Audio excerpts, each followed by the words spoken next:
stuff that helps EAL students in general, and I imagine that that's the kind of stuff that's applicable across lots of subjects, and it's just how we apply that to economics.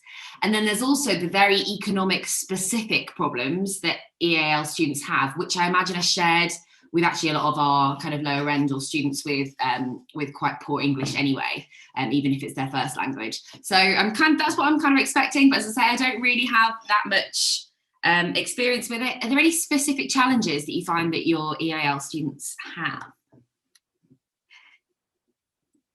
There's always crickets for the first question, always crickets.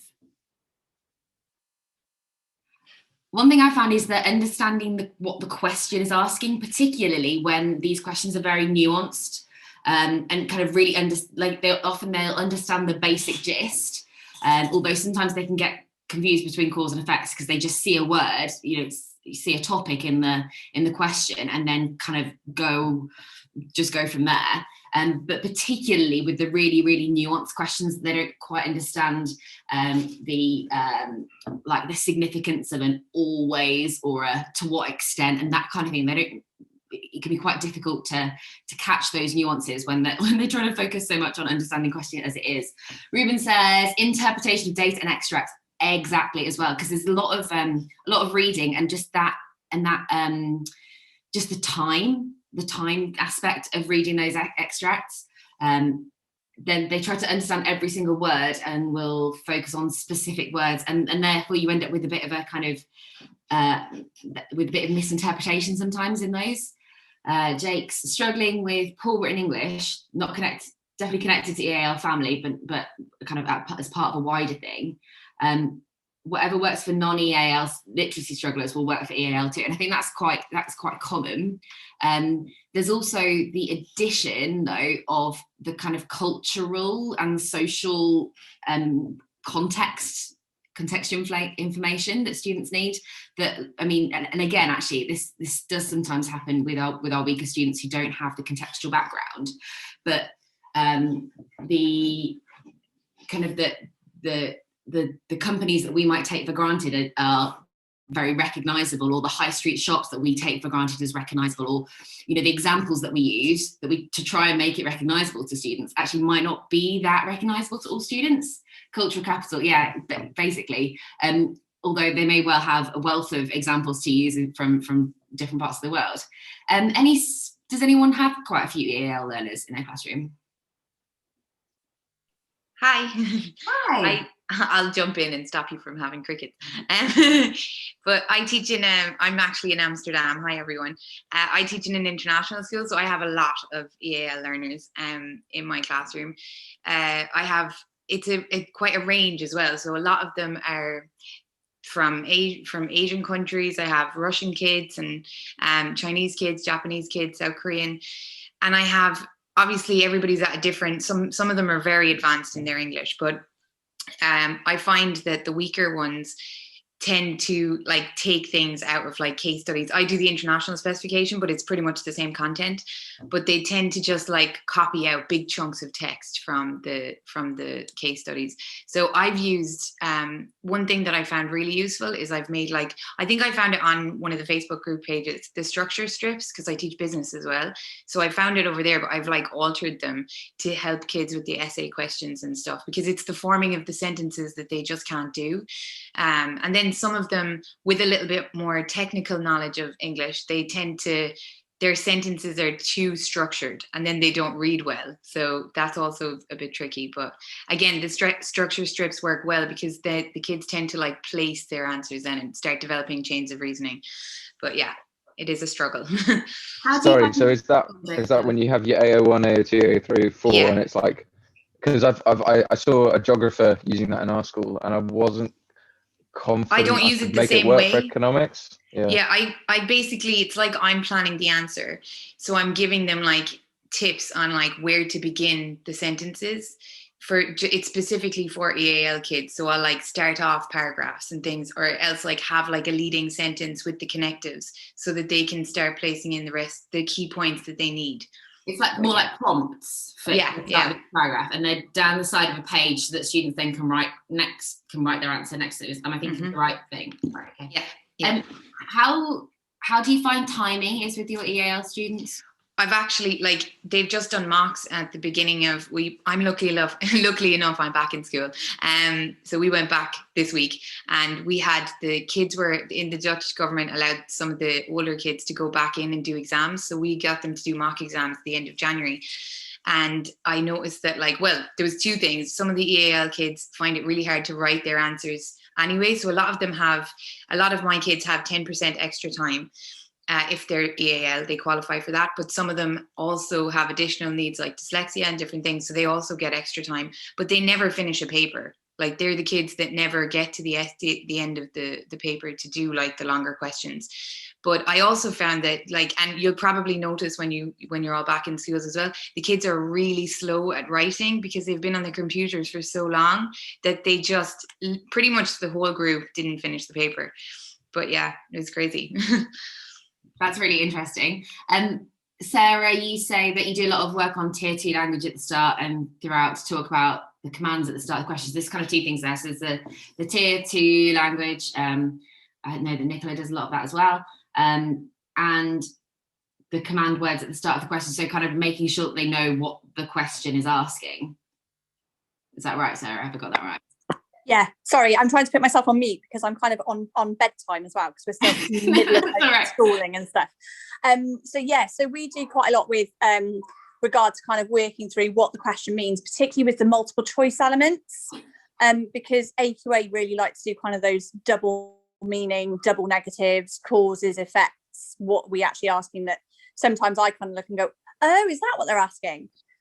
So we try and do, before we even introduce them to papers and things like that, we try and do a lot on kind of what do the command words mean, what happens if we've got sentences that kind of are there to trick you, so they can kind of get used to those sorts of sentences. And then whenever we're introducing, even if it's not a past paper question, whenever we're introducing the task to them, we try to use the same language as AQA would use. And by doing that, we're finding that students with poor literacy or students who are EAL are able to then access the questions far easier. Although we do still find that actually very bright students can't access, because they just can't access the data as well as and process the data as well as they probably should be able to, but at least they know what the question's asking them. Does that make sense? Absolutely. By data, do you mean like the extract or like numerical? Yeah. Yeah. The extracts and the data response effectively. So the context that are given to them.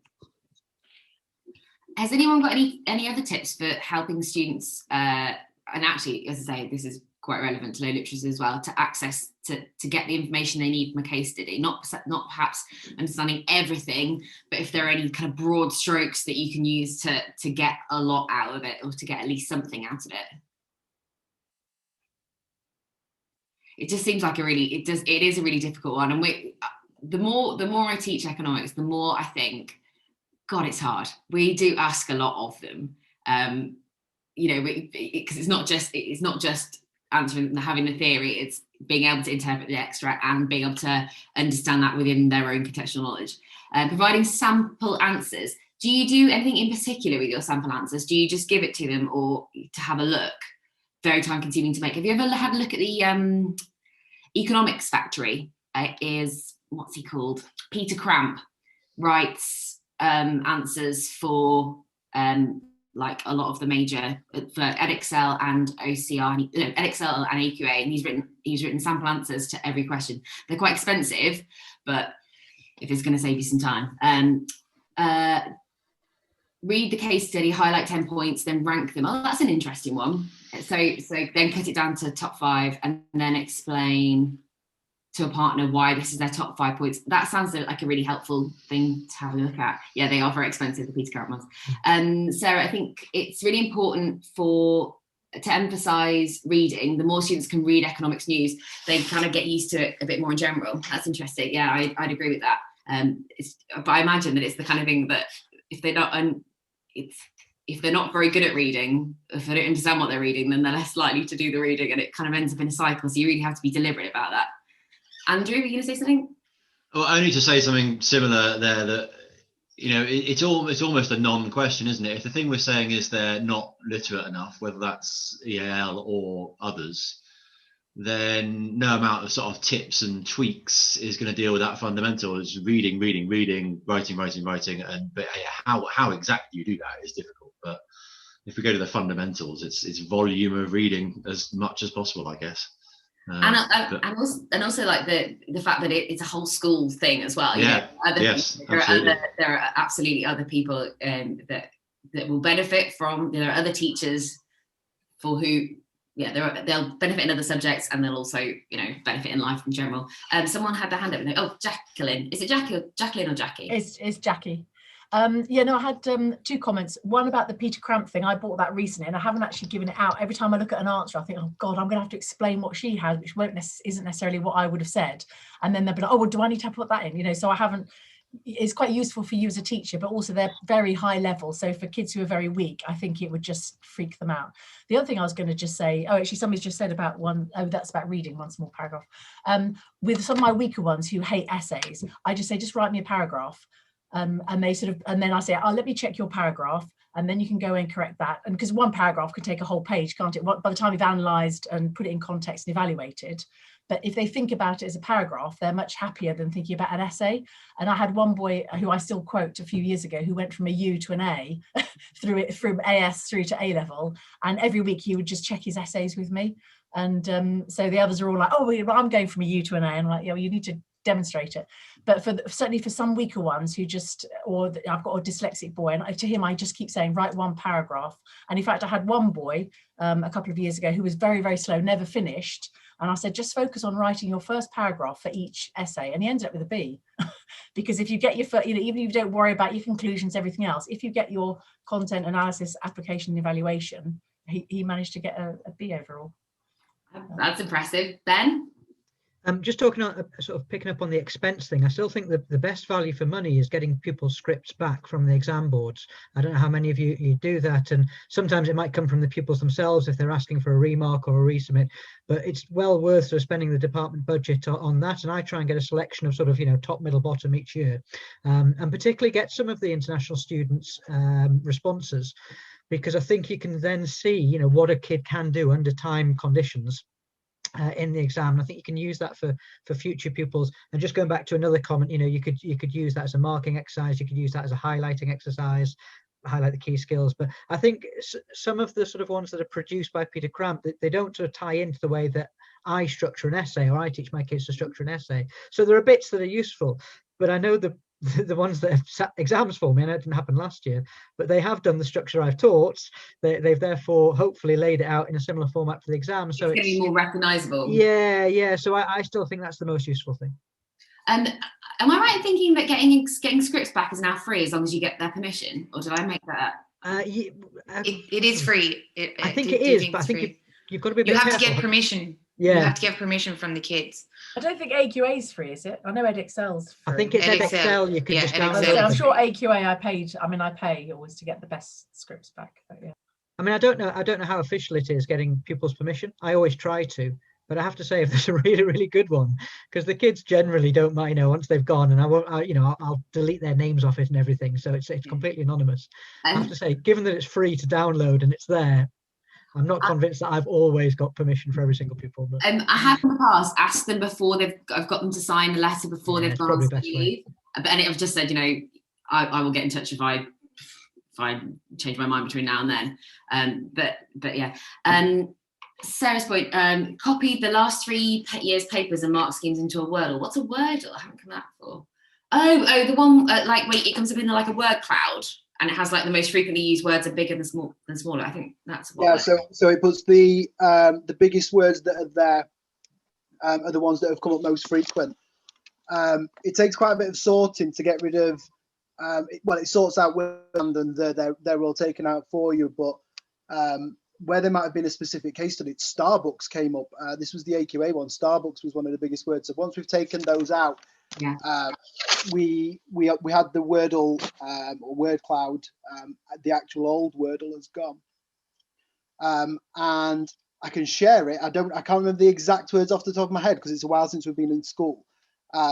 But they were words that we at the start of the year in their workbooks were tier 2 words that we compared with the academic word list, and we picked out the top 10, not specifically for EAL, but for those struggling with literacy in general. Just general. When you say an academic word list, is that the academic word list is a list of I won't say 350, but that might be a condensed one of the most frequent tier 2 words that are needed. I think it's for undergraduate study, but obviously we're one step away. So they were it comes from a university. I couldn't say which exactly, but the academic word list is a list of the most frequently used tier 2 words in academic writing, and just compared the two, picked out those words that we felt like we needed to focus on, with a particular, and it's a bit hazy because literacy was a problem for us with one particular cohort, and then it wasn't. So it's something that we did and has maybe dropped by, but it's certainly worth looking at. If with that cohort, we found that those students, that were, some of them were EAL, but in general, they often, with the tier 2 words, they were finding wherever they'd learnt them first, that's what it meant. So if it was a word that potentially they picked up in biology, the word evaluate, that they always brought it back to that sort of biology context. So yeah, it certainly seemed to work, but like I said, it was in a bit of an isolation year for us. So it might be more useful for other people to trial that. That sounds really interesting. So Jake's just given us a list, has just put a link in the chat. Would you mind having a quick look at that and see if that's the one that you are, that if that kind of looks familiar? You've also mentioned, Rob, earlier that you send them a Google Doc in advance or a Google form to get their permission. That's a really good shout as well. Yeah, it's just got in the top, do you give us a permission? And it's got their email address, the name, and the contact details or whatever. Perfect. We only did that last couple of years. The first years, so I didn't hear who said it. We did the same, where we sort of just assumed, if they'd not said they didn't want us to, that we did have permission, but now we've just got that formal permission. That sounds great. And so Jake said you could shuffle them up and just chuck 3 in a starter. Yeah, absolutely. It'd be really interesting to see that Wordle as well at some point, if you can dig it out or show your screen or something. That'd be wonderful. Benny, put your hand up, or you just moving your hand around. Development questions in class, low stakes development questions. What kind of thing do you mean there? Oh, Nicola. Oh, you've still got your mic on, mic muted.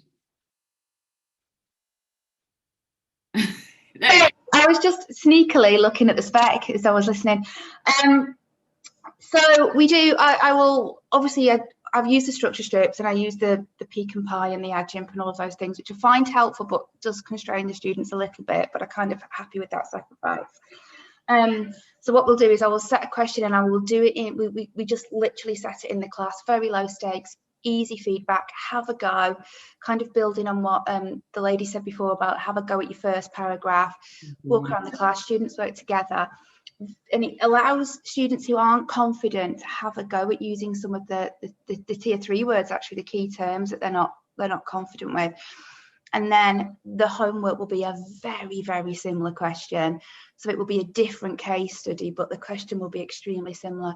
And I do that through year 12 to build up their confidence. And I find that they're much more happy to take risks then and have a go. And they will use words incorrectly and struggle particularly with the evaluation, which I think our EAL students struggle with the most because it is the highest skill. But I found that really, really successful. It does mean a lot of work for us though, of course, because we're preparing 2 questions, whereas we might just prepare one. Parallel and I think what you say about the evaluation, in my experience, you know, because they may well be very, very, very, very bright, but just writing in a completely different language. But I find it's the fact that they don't understand the nuances of the question, that they can't make a nuanced answer, which means that then, and actually to have a nuanced answer, well, first of all, they need to understand the nuanced question, but also to have a nuanced answer, it requires quite complex sentence structures and, you know, using phrases like, you know, mitigating and being really precise with their language. And actually, those are some of the last things that the later things that you learn in language learning. Those aren't the kind of, they don't come very, very early on. Rob says that is the list. So I'll Jake's put it in the chat, but I'll also put it on the right